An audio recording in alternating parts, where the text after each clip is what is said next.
வணக்கம் நேயர்களே. வேந்தர் டிவி வெற்றிகரமாக 3வது ஆண்டில் அடியெடுத்து வைக்கிற இந்த நாளில் எத்தனையோ சுவாரஸ்யமான எத்தனையோ வியக்கத்தக்க நிகழ்ச்சிகளை உங்களுக்காக வேந்தர் டிவி கொடுத்துருக்கு அப்படின்றத சுட்டிக்காட்ட விரும்புகிறேன். அந்த வகையில் இப்படியெல்லாம் சாத்தியமா, இதெல்லாம் நடக்குதா இப்பயும் அப்படின்னு வியக்கத்தக்க ஒரு நிகழ்ச்சி அப்படின்னு சொல்லணும்னா அது 3வது கண் அப்படின்னு தான் சொல்லணும். 3வது கண் நிகழ்ச்சி ஒரு வித்தியாசமான அமானுஷ எக்ஸ்பீரியன்ஸாக மக்களுக்கு எடுத்துகிட்டு வந்து ப்ரெசென்ட் பண்ணுறோம். எந்த வகையில் ஒரு சாதாரண மனிதன் அமானுஷ நிகழ்வுகளையும் நடத்தி காட்டுறாரா அப்படின்ற கேள்வி மக்கள் மத்தியில் இன்றைக்கும் எடுத்துக்கிட்டு தான் இருக்குது.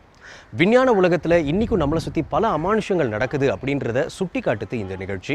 ஸோ இந்த நிகழ்ச்சியில் நடந்த பல நிகழ்வுகளை இன்றைக்கி நம்ம திரும்ப பார்க்க போகிறோம். வாங்க நிகழ்ச்சிக்குள்ளே போகலாம்.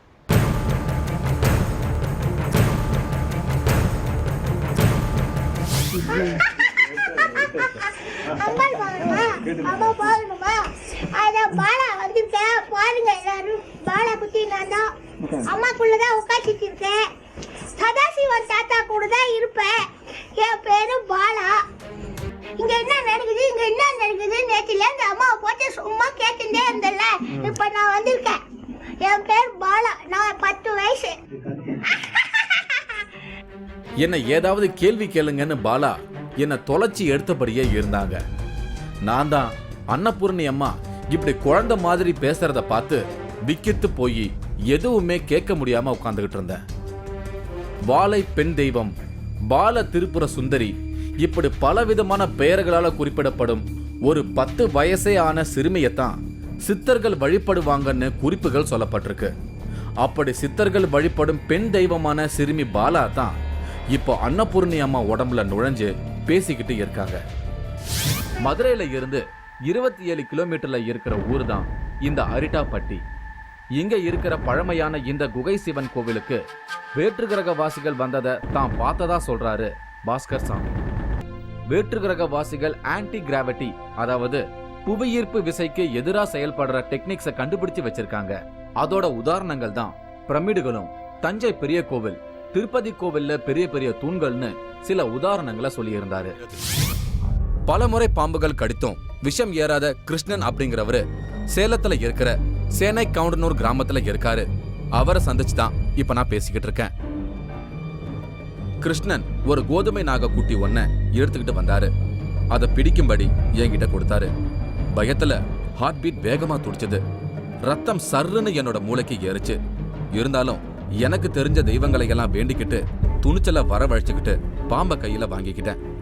இதுவரைக்கும் தொட்டு பார்க்காத பாம்போட உடல் வழுவழுப்பு. கையில பாம்பை தொட்டதுமே என்னோட உடம்பு முழுக்க ஏதோ கரண்ட் கம்பிய பிடிச்ச மாதிரி ஒரு பதட்டம், உடம்பு முழுக்க உதறல். அப்பதான் நான் ரொம்ப பதட்டப்படுறத பார்த்த கிருஷ்ணன் பாம்பை தூக்கி போடுங்கன்னு சொன்னாரு. தூக்கி போட நான் முயற்சி செஞ்சேன். அந்த நொடி ஒரு விபரீதம் நடந்தது.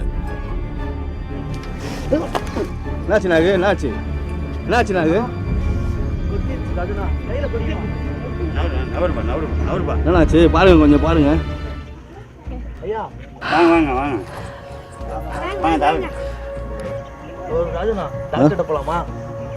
வாங்க இல்ல சொல்றது கேளுங்க.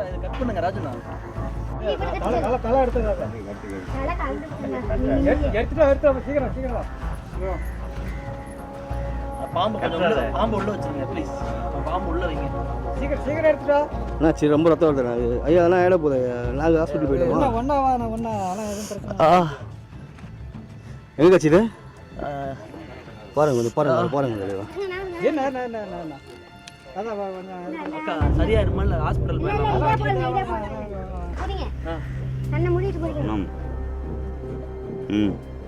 இறங்கி போயிட்டீங்க. எனக்கு விஷம் இறங்கிட்டதா நாடி பிடிச்சு பார்த்த கிருஷ்ணன் சொன்னாரு. பயம்தான் எனக்கு படபடப்பையும் சோர்வையும் ஏற்படுத்திடுச்சு. அங்கிருந்து நான் புறப்பட்டு ஹாஸ்பிட்டல்ல வந்து செக் பண்ணேன். ரிஸ்க் எதுவும் இல்லைன்னு டாக்டர் சொல்லிட்டாங்க. இதுவரைக்கும் நான் சந்திச்ச சித்தர்களும் மகான்களும் தான் என்னை காப்பாத்தி இருக்காங்க.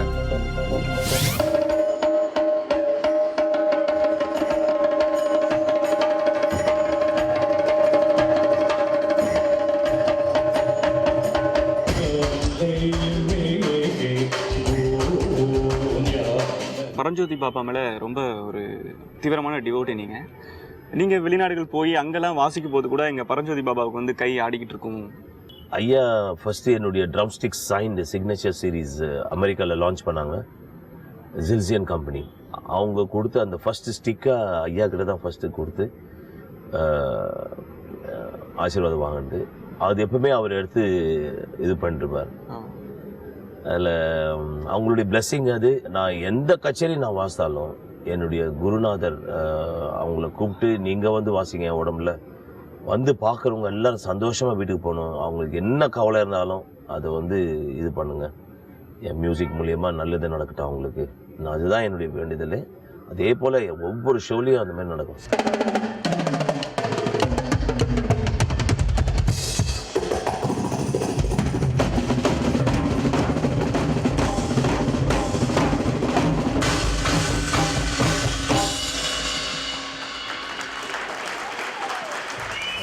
அதெல்லாம் படிக்காதனால தான் இன்றைக்கி இளம் தலைமுறையினர் வேதனைப்படுறாங்க. வாழ்த்தவாயும் ஏன் நம்ம பிறந்திருக்கோம்னு சொல்கிறார். வாழ்த்தவாயும் நினைக்க மடநெஞ்சும் தாழ்த்த சென்னியும் தந்த தலைவனை. என்னென்ன தந்திருக்கார் நமக்கு? வாழ்த்தவாயும் நினைக்க மடநெஞ்சும் தாழ்த்த சென்னியும் தந்த தலைவனை சூழ்த்த மாமலர் தூவி துதியாதே. எப்படி பாருங்க, வாழ்த்த அதாவது சூழ்த்த மாமலர் தூவி துதியாதே வீழ்த்தவா வினையேன் நெடுங்காலமே அப்படிங்கிறார். வாழ்த்தவாயும் நினைக்க மடநெஞ்சும் தாழ்த்த சென்னியும் தந்த தலைவனை சூழ்த்த மாமலர் தூவி துதியாத வீழ்த்தவா வினையேன் நெடுங்காலமே. ரொம்ப ஸ்டைலாக நடக்கிறீங்க. நடலை வாழ்வு கொண்டங்கன் செய்தீர் நானிலீர். ரொம்ப ஸ்டைலாக போட்டுட்டு போகிறீங்களே, நெஞ்சை தூக்கிட்டு என்ன கிழிச்சிட்டீங்க? சுடலை செல்வது சொற்பிரமானமே கடலின் நஞ்சமுதுண்டவர் கைவிட்டால் உடலினார் கிடந்து ஓர் முனே பண்டமே. போச்சா? அவர்கிட்ட என்ன ஒரு பெரிய விசேஷம்னா, வெறும் ஒரு வெள்ளை பேப்பரை எடுத்துட்டு அந்த வெள்ளை பேப்பரில் நாடி படிப்பார். அதன் பிறகு இப்படி கையை வச்சுட்டு இப்படி படித்தா நாடி படிப்பார். நமக்கு வரும். அதில் தெரியுமா இப்படி வெள்ளை? அவருக்கு தெரியும், நமக்கு தெரியாது. நமக்கு வெள்ளை பேப்பராக தான் தெரியும். அது எப்படி வெறும் கையில் எழுத்து தெரிஞ்சு அதை படிக்க முடியும்னு எனக்கு சந்தேகமாக இருந்தது. அதை பற்றி குமார் குருஜி கிட்ட கேட்டேன். 100% ஜீவநாடி ஜோதிடத்தின் மேல நம்பிக்கை உள்ளவங்களுக்கு அப்படி செய்ய முடியும்னு சொல்லி என்ன அதிர்ச்சி அடைய வச்சார்.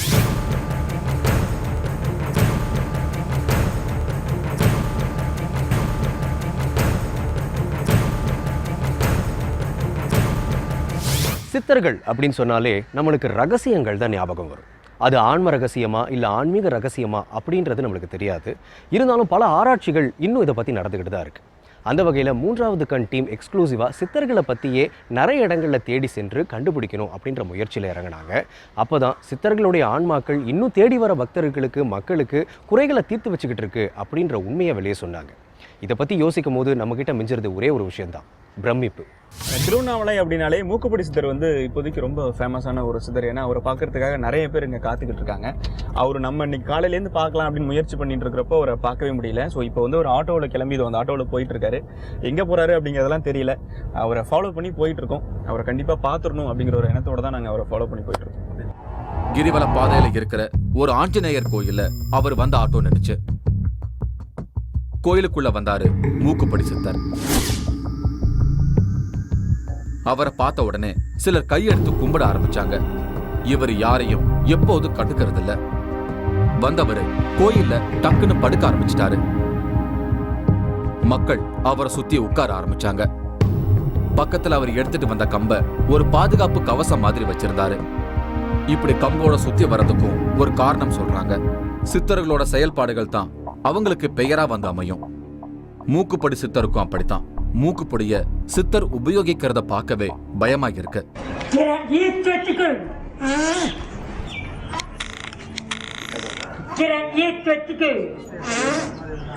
சித்தர் மேல அக்கறையுள்ளவங்க இப்படி ஒரு பழக்கம் இருக்கிறது தப்புன்னு கண்டிச்சிருக்காங்க. ஆனா சொன்ன உடனே சரின்னு ஒத்துக்கிறது சித்தர்கள் கிட்ட நடக்காது. இங்கேயும் அப்படித்தான்.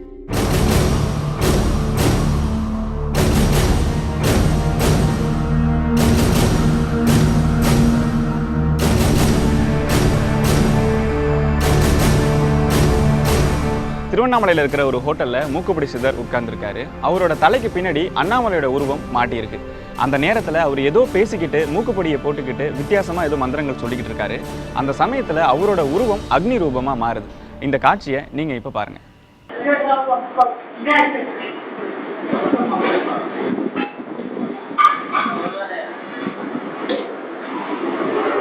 மூக்குப்பிடி சித்தரோட தலை ஃபுல்லாக அக்னி பிழம்பா மாறி இருக்கிற இந்த காட்சியோட சூட்சமம் என்ன? இதில் எந்த விதமான கிராஃபிக்ஸோ ட்ரிக்ஸோ தாந்திரிகங்களோ இல்லை. அப்படி இருந்தும் அவர் தலை முழுக்கவே அக்னி பிழம்பா மாறி இருக்கு. இந்த வீடியோ தனக்கு கிடைச்ச ஆசீர்வாதமாக நினச்சி இவ்வளோ நாளாக இந்த ரகசியமாக வச்சிருக்காரு சுதாகர். இப்போது நம்முடைய 3வது கண் ப்ரோக்ராம் பார்த்ததுக்கப்புறம் இந்த வீடியோவை எல்லாருக்கும் தெரியப்படுத்தணும் அப்படிங்கிறதுக்காக நம்ம டீமுக்கு இந்த வீடியோவை ஷேர் பண்ணியிருக்காரு. பார்க்கறதுக்கு ரொம்பவே சாதாரணமா இருக்கிற இவரு எப்படி நோய்களை தீர்க்கிறாரு, குடும்ப பிரச்சனைகளை எப்படி சரி செய்யறாரு, இவரை எப்படி கடவுளோட அவதாரமா பலரும் பார்க்கறாங்க. இந்த மாதிரி அடுக்கடுக்கா என் மனசுக்குள்ள 1000 கேள்விகள். ரொம்ப கேஷுவலா பித்தாச்சி கூட உட்கார்ந்து நான் அவரை கேள்வி கேட்டுக்கிட்டே இருந்தேன். அவரு வேற ஏதோ பாஷையில என்னென்னமோ பேசிக்கிட்டே இருந்தாரு. எனக்கு ஒண்ணுமே புரியல. அப்போதான் திடீர்னு நான் எதிர்பார்க்காத தருணத்துல என்ன போட்டு அடிக்க தொடங்கிட்டாரு பித்தாச்சி.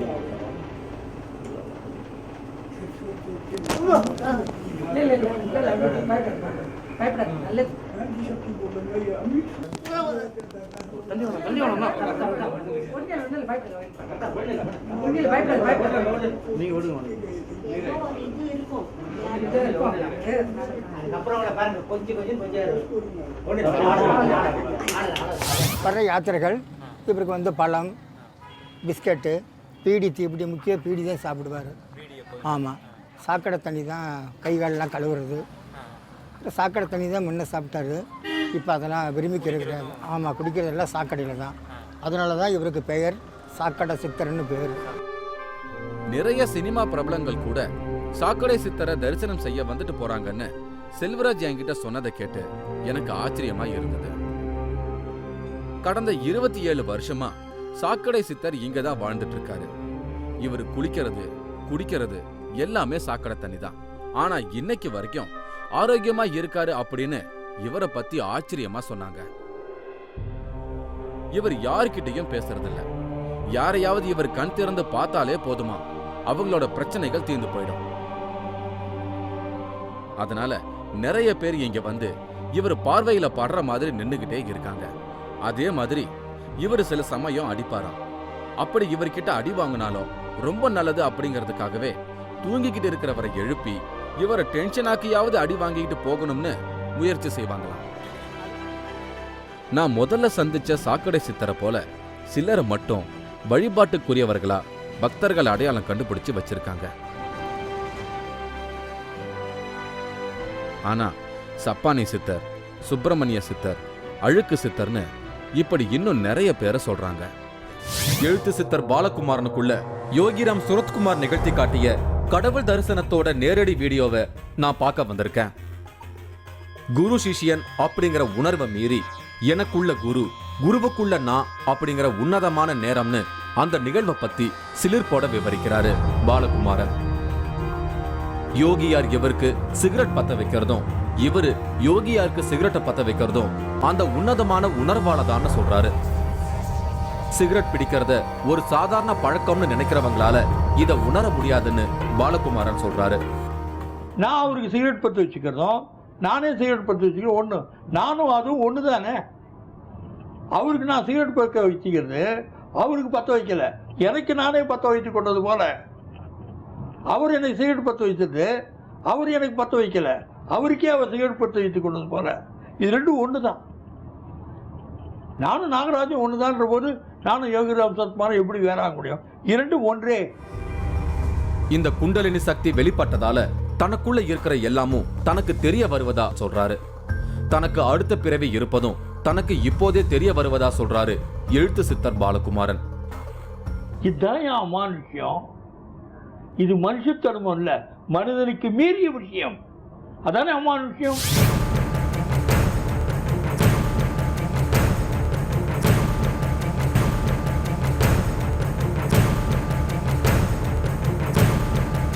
அதே போல இந்து மதம் மட்டும் இல்லாமல் கிறிஸ்தவம், சீக்கியம்னு எல்லா மதங்கள்லையும் இப்படிப்பட்ட அதிர்ச்சிகரமான நம்மளை ஆட்டி படைக்கக்கூடிய நிறைய சம்பவங்கள் நடக்குது அப்படின்னு எடுத்து காமிச்சாங்க நம்மளுடைய 3வது கண் டீம். இந்த தர்காவுக்கு நிறைய பேர் குடும்பத்தோட வந்திருந்தாங்க. அதுல சிலர் பில்லி சூனியம், செய்வினை, பேய் போன்ற தீய சக்திகளால பாதிக்கப்பட்டிருந்தாங்க. இங்க வந்து பாபாவோட சமாதியை தொட்டு வணங்கி மந்திரிச்ச கயிறை வாங்கிக்கிறாங்க. இங்க இருக்கிற தண்ணிய முகத்துல அடிச்சா எல்லா பிரச்சனைகளும் போயிடும்னு சொல்றாங்க. குடும்பத்துல இருக்கிற யாருக்காவது உடல்நல பாதிப்பு இருந்தா இங்க இருக்கிற புறாவை எடுத்து அவங்க தலை மேல வச்சு வேண்டி பறக்க விடுறாங்க. அப்படி செஞ்சா உடனே உடல் நலம் சரியாயிடுமா. இங்க சமாதி ஆகி இருக்கிறவங்க ஆப்கான் நாட்டில இருந்து இங்க வந்தவங்க. நபிகள் நாயகத்தோட பேரன்களான அசேன் உசேன் வம்சத்தை சேர்ந்தவங்க தான் இவங்க அப்படிங்கிற தகவல் எனக்கு ஆச்சரியத்தை ஏற்படுத்துச்சு. பேய், பில்லி சூனியம், மனநலம் பாதிக்கப்பட்டவங்கன்னு இப்படி பாதிக்கப்பட்ட எல்லாருமே இங்க வராங்க. இங்க சமாதியில இருக்கிற பாபாவோட சக்தியால எல்லா பிரச்சனைகளுமே சரியாகுது. இந்த நம்பிக்கை ஒண்ணு மட்டும்தான் பிரச்சனையோட இங்க வர எல்லாருக்குமே ஆறுதலா இருந்துகிட்டு இருக்கு. நானும் இந்த சமாதியில இருக்கிற பாபா கிட்ட பிரார்த்தனை செஞ்சு வணங்கினேன். சமாதியில இருந்தபடியே இன்னைக்கும் பலரோட மனநலத்தை குணமாக்குற பாபாவுக்கு என்னோட நன்றியை தெரிவிச்சுட்டு அங்க இருந்து வெளியே வந்தேன். காமாக்கியா அசாம் மாநிலத்துல பிரம்மபுத்திரா கரையில மலை மேல இருக்கு. 3வது கண் எக்ஸ்க்ளூசிவா அசாம் காமாக்கியா கோயிலுக்கு நம்ம டீம் போய் வந்ததை தான் இப்ப நீங்க பாத்துக்கிட்டு இருக்கீங்க. இங்க அம்மனை யோனி வடிவத்துல வச்சு வழிபாடு பண்றாங்க. வருஷத்துக்கு 3 நாள் இந்த யோனில இருந்து பெண்களுக்கு நடக்கிறத போலவே மாதவிலக்கு ஆகிறதா சொல்லப்படுது. அந்த சமயத்துல கோயில் மூடப்பட்டிருக்கும். மந்திரவாதிகளும் அகோரி சாமியார்களும் இந்த சமயத்துல கோயில் வளாகத்துல தங்களோட சக்தியை அதிகரிச்சுக்க தியானத்துல இருக்காங்க. அதையெல்லாம் தான் இப்ப நீங்க பாத்துக்கிட்டு இருக்கீங்க. பூசாரி ஒருத்தர் பூஜை வேலைகள்ல தீவிரமா இருந்தாரு. சின்ன சாமி சிலையை எடுத்துக்கிட்டு கோயில் கருவறைய சுத்திலையும் ஊர்வலமா போக போறாங்க. அந்த இரவு நேரத்துல காமாக்கியா தேவி கோயில் பார்ப்பதற்கே ரம்யமா இருந்தது. கோயில் கருவறைய சுத்தி ஊர்வலம் வந்தது. சாமி சிலைய ஷூட் பண்றதுக்கே ரொம்ப கஷ்டமா இருந்தது. முரட்டுத்தனமான சாமியார்கள் சிலைய சுத்திலையும் இருந்தாங்க. இங்க பெரும்பாலும் இப்படி அதிரடியான சாமியார்களை தான் பார்க்க முடியுது. கோயில் கருவறைய சுத்தி ஊர்வலமா வந்தாங்க. ஒரு கட்டத்துல தீவிரமா இசைக்க ஆரம்பிச்சாங்க. அகோரி சாமியார்கள் பொதுமக்கள் முன்னிலையில முழு நிர்வாணமா நின்றுகிட்டு இருந்தாங்க. அகோரிகளிடையே ஒரு பயங்கரமான நடைமுறை பழக்கம் இருக்கு. அதை பார்க்கும்போதே பயத்துல முதுகுத்தண்டுல ஒரு நடுக்கம் வருது. இதையெல்லாம் மீடியாவில் எப்படி பேசுறதுன்னு ஒரு தயக்கம் நம்ம டீமுக்கு வந்தது. ஆனாலும் இதை சொல்ல வேண்டிய சூழல். அகோரிகள் ஆடிக்கிட்டு இருக்கும்போது திடீர்னு மிரள வைக்கிற யோக சாதனைகளை செய்யறாங்க.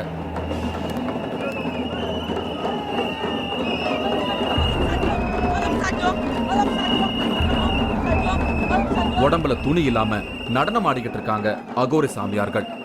அவங்க கையில வாள், சின்ன கம்பு, இந்த மாதிரி ஏதாவது ஒரு பொருளை வச்சிருக்காங்க. ஆணும் பெண்ணும் இணைந்து நடத்தி செல்லும் வாழ்க்கை பாதையில பெண்ணுக்கான உயர்வான இடத்தை இந்த வழிபாடு உணர்த்தது. சித்தர்களை தேடின நம்மளோட பயணத்துல இது வரைக்கும் நம்ம பல குகைகளுக்கு போயிருக்கோம். ஆனா இந்த கன்னிவாடி மலையில இருக்கக்கூடிய இந்த குகை ரொம்பவே வித்தியாசமா இருக்கு. அதுக்கு காரணம் இதோட தோற்றம். இதை பார்த்தா ஒரு வேல் வடிவில் தான் இந்த குகை இருக்கு. இந்த குகை இயற்கையாக அமைஞ்சது கிடையாது. மெய்கண்ட சித்தர் இந்த குகையை உருவாக்கி இதுக்குள்ள இருந்து தவம் செய்திருக்காரு அப்படின்னு சொல்றாங்க. மெய்கண்ட சித்தர், குண்டலினி சித்தர், முத்தானந்தர் இந்த குகைகள்ல அரூப வடிவத்துல வாழ்றதா கோரக்கர் தன்னோட குறிப்புகள்ல சொல்லி இருக்காரு. போகர், புலிப்பாணி, கொங்கணவர், கருவூரார் சித்தர்கள் வாசம் செய்திருக்காங்க. அவர்கள் இந்த இடத்தை தேர்வு செய்து நவபாசான முருகப்பெருமான் சிலை செய்வதற்காக கீழே ஒரு உரல் அமைச்சிருக்காங்க. பல இடங்கள்ல நானும் எங்க டீமும் வழிக்கு விழுந்தோம். கேமரா யூனிட்டோட இப்படி ஒரு காட்டுக்குள்ள வரது எவ்வளவு கஷ்டம்னு தெரிஞ்சாலும் போகரை பத்தி நினைச்சதுமே எங்களோட கஷ்டங்கள் மறந்து போயிடும். அவ்வளவு ஆர்வத்தோட இந்த பயணம் தொடர்ந்துச்சு. இப்படி ஏராளமான அரிய மூலிகைகள் இந்த காடு முழுக்க நிறைஞ்சிருக்கு. அப்படித்தான் நான் போயிருந்த சமயத்திலையும் பாறைகள் மேல வித்தியாசமா வளர்ந்திருந்த சில செடிகளை பார்த்து நான் ஆச்சரியப்பட்டேன். என்னோட வந்த ஊருக்காரங்க சில மூலிகை செடிகளை பறிச்சு எனக்கு சாப்பிட கொடுத்தாங்க. அதை நான் சாப்பிட்டு பார்த்தேன். வித்தியாசமான சுவை. காட்டுக்குள்ள வந்ததுல இருந்து ஃப்ரெஷ்ஷா உணர தொடங்கினேன். இப்போ இந்த மூலிகை எல்லாம் சாப்பிட்டதும் இன்னும் உற்சாகம் கூடிருச்சுன்னு தான் சொல்லணும். எல்லா சித்தர்களும் ஆன்மீகத்தை மட்டுமே தேடிக்கிட்டு இருந்த சமயத்துல போகர் மட்டும் ஏன் இப்படி மருத்துவத்துக்குள்ள வந்து நவபாஷான சிலையை செஞ்சாருன்னு ஒரு கேள்வி எனக்குள்ள எழுந்தது. இதுவும் கூட ஒரு வழிபாடுதான்னு சுகாதியா சொன்ன ஒரு விளக்கம் என்ன பிரமிக்க வச்சது. போகர் மேல பெரிய மரியாதை ஏற்படுத்துச்சு. போகர் வாழ்ந்த குகையை தேடி வேகமா நடக்க தொடங்கினேன். போகர் காட்டுக்குள்ள இப்ப நான் போய்கிட்டு இருக்கிறதே தீராத நோய் தீர்க்கும் முருகர் சிலை திரும்பவும் பக்தர்களின் பயன்பாட்டுக்கு வரணும், அதுக்கு அந்த சித்த ரகசியம் வெளிப்படணும் அப்படிங்கிற பிரார்த்தனையோட தான் இந்த ஆபத்தான பயணத்தை நான் மேற்கொண்டிருக்கிறேன். இந்த பயணத்தோட முடிவுல பல ஆச்சரியங்கள் நமக்காக காத்திருக்கு அப்படிங்கிறது மட்டும் என்னோட உள் மனசு சொல்லிக்கிட்டே இருக்கு. என்ன நேயர்களே, இப்படி அதிசய நிகழ்வுகள் நம்மளை சுற்றி நடந்துக்கிட்டு தான் இருக்குது அப்படின்றத மூன்றாவது கண் நிகழ்ச்சியின் மூலயமா கடந்த 2 வருஷமாக உங்களுக்கு ப்ரெசென்ட் பண்ணுறதை யோசிச்சாலே எங்களுக்கே கொஞ்சம் பிரமிப்பாக தான் இருக்குது. அந்த அளவுக்கு நம்மளை சுற்றி நடக்கிற நிகழ்வுகளை இவ்வளவு துல்லியமாக காட்டுறது மூன்றாவது கண் டீமுடைய ஒரு எக்ஸ்பீரியன்ஸ்ட் ஹேண்ட் அப்படின்னு தான் சொல்லணும். அந்த வகையில் மூன்றாவது கண் நிகழ்ச்சியின் மூலமாக இன்னும் நடக்கக்கூடிய அமானுஷங்களை தொடர்ந்து உங்களுக்காக நாங்கள் கொடுத்துக்கிட்டே இருப்போம். காத்திருங்கள், இணைந்திருங்கள் வேந்தர் டிவியோட.